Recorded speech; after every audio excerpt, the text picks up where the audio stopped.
Another body floated past the cracked viewport, and Deadeye gave it the finger. It was his ship's captain.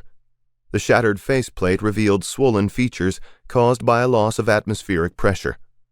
The guy had been a jerk ever since Deadeye took the piloting contract, and now he would probably die with him.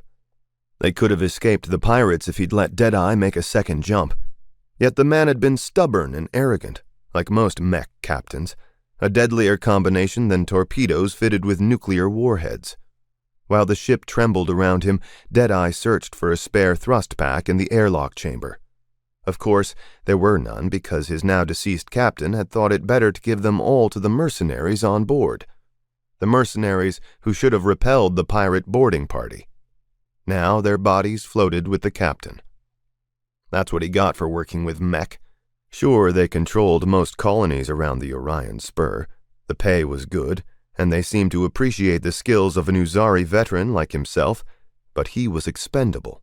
He should have been used to that by now. He whistled one of the silly romance songs homesteaders played on their radio streams. It always had helped him think back when he flew dropships in the mech navy. Back when he'd had a real name, not just a call sign. Sure, he could change it. Pick a new moniker from random, or pay an identity broker at the next spaceport to forge a new name for him.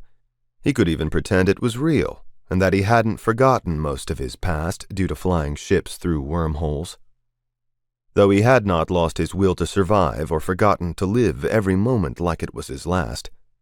Even an animal knew it didn't want to die. He whistled louder as a wrench floated above its smashed toolbox. The ship's centrifuge had stopped working, and the artificial gravity was gone. His magnetic soles kept him attached to the deck, but Deadeye had a choice.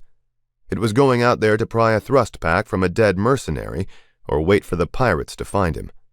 He knew he couldn't escape even if he found a thrust pack, but it seemed like a better way to die. He could open his faceplate and get it over with since the hull had been breached with railgun fire, but he wanted to see how far he could make it. That's something a pilot never lost, no matter how many memories faded. Push that envelope. An abandoned ship alarm sounded over Deadeye's helmet speakers, and the accompanying emergency info scrolled down his faceplate HUD, but he ignored them and pulled the airlock's manual release lever. It didn't work. Damn it. He wasn't surprised. Not much had worked on Santo Pole beforehand, and now that a pirate's railgun round had shredded through its central power router, nothing did. Judging from the limited damage, it must have been a 75mm shot fired by a skilled gunner. As long as the ship's star drive remained intact and the hull maintained at least 80% structural integrity, the pirates could still make off with their prize. Anything less, and the vessel would come apart when making a jump. Deadeye checked his boots, smiled in resignation, and kicked out the broken viewport. It gave way easily. Tinted glass shards drifted away into the void. One more kick and the framing caved in, creating a large hole for him to crawl out of. Get out there. Find a dead merc. Take their thrust pack.